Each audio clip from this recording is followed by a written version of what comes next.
Hello friends, hope all of you are doing well. In today's session, we are going to discuss about the stimulus response scheme given by Bloomfield, which is very popular. And when we are talking about structuralism, basically the American structuralism, you are supposed to mention this particular scheme in your answer, which will obviously get you some extra credits. But before we start the lecture, a kind reminder to all of you.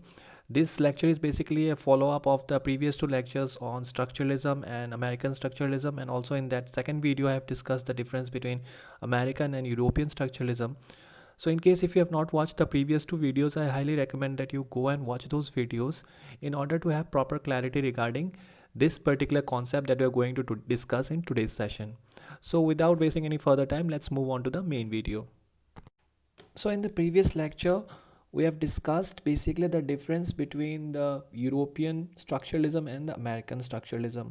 दोस्तों ये बात हमने पिछले video में जाना था कि American structuralism में जो दो मेजर कंट्रीब्यूटर्स हैं, जो दो मेजर लिंग्विस्ट हैं जिन्होंने कंट्रीब्यूट किया है, बेसिकली उनका नाम है लियोनार्ड ब्लूमफील्ड, जिनको बहुत वाइडली रिगार्ड किया जाता है as the founder of American structuralism. इसके साथ मैंने ये भी मेंशन किया था दोस्तों कि अगर आप प्रोमिनेंट लिंग्विस्ट के कंट्रीब्यूशंस को अकाउंट कर रहे हो या उनको पकड़ रहे हो अपने आंसर में, तो आपको ऑब्वियसली सैपिर का नाम भी डालना है अपने आंसर में।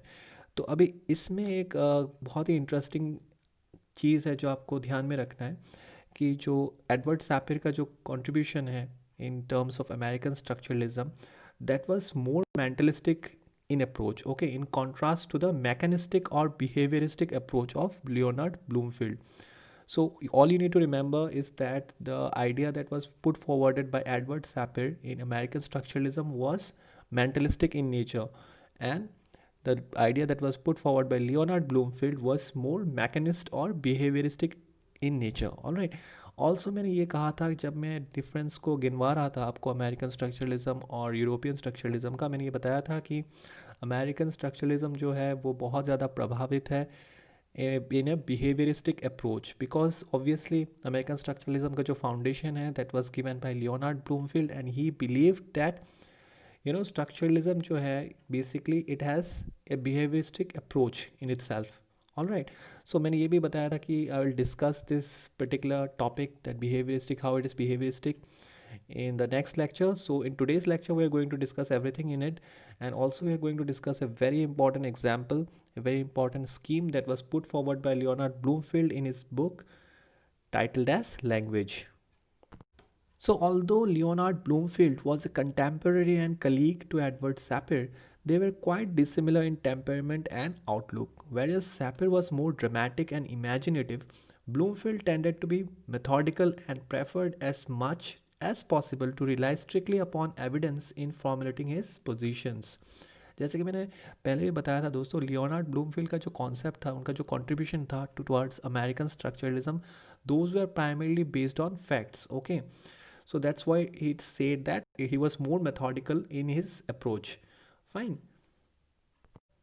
So when he published his first book in 1914, Bloomfield was strongly influenced by Wundt's Psychology of Language. In 1933, however, he published a drastically revised and expanded version with the new title Language. In his book, Bloomfield explicitly adopted a behavioristic, which basically means that behaviorism defines itself as the predictability of human conduct. उनका ये मानना था दोस्तों कि human conduct जो है, that is highly predictable. All right. He approached his methodical concept of language through stimulus response scheme. The stimulus response scheme became the basis for behavioristic theories of language.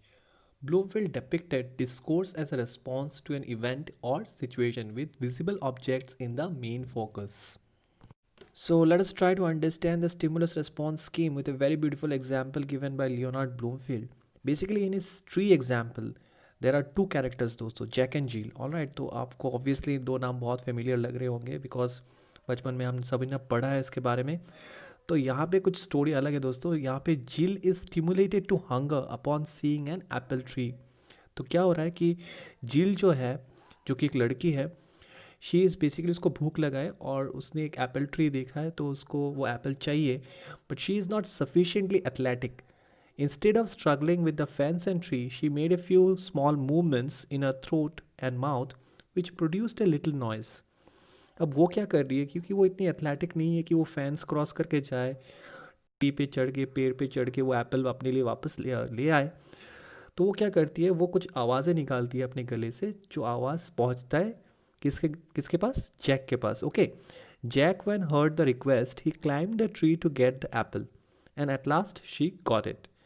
यहाँ पे क्या हो रहा है कि जिल जो है उसको भूख लगा है। ओके, उसने एक एप्पल का ट्री देखा है, उसको भूख लगा है, लेकिन वो एथलेटिक नहीं है, इतनी सेल्फ कैपेबल नहीं है कि वो जाके फेंस क्रॉस करे और पेड़ पे चढ़ के अपने लिए एप्पल लेके आए। तो वो क्या करती है, वो आवाज़ें लगाती है, और वो आवाज़ किसके पास पहुंचता है, जैक के पास पहुंचता है।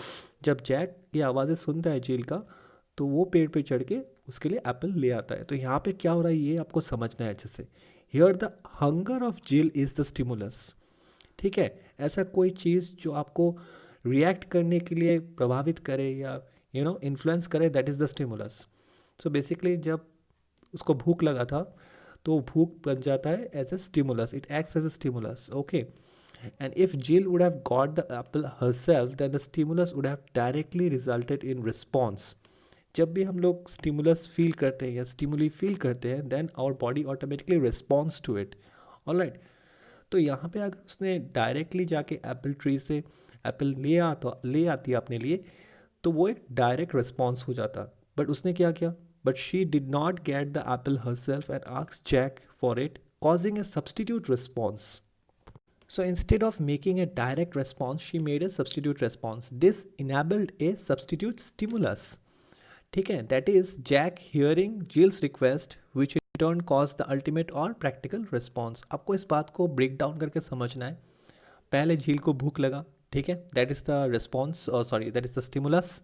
उसके पास दो ऑप्शन था, either she could have directly gone and got the apple for herself, that would have been a direct response, but what she did is she made some noise and Jack को पता चला कि उसको भूख लगा है, and he went to bring the apple for her, so that is a substitute response. अब इसी चीज़ को हम लोग जैक के पर्सपेक्टिव से समझने की कोशिश करते हैं।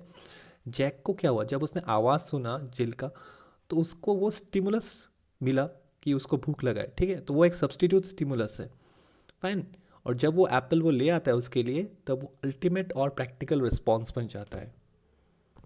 Since Leonard Bloomfield's primary motive was to approach language through scientific method, he excluded psychology from linguistics and started to use scientific explanatory statements. So I hope that this video has brought some clarity regarding the stimulus response scheme, and I also hope that it's a very small topic and you don't have any doubts regarding this. In case if you have any doubts regarding this concept, that is stimulus response scheme, then do feel free to comment in the comment section. I hope that you got some clarity regarding this, because this is a very important topic which you need to mention in your answers if the question is asked regarding American structuralism. All right, so that's the end of the video, guys. I hope you like it, and in case if you like it, don't forget to share it with your friends, as the exams are very near. Till then, God bless you and thank you all.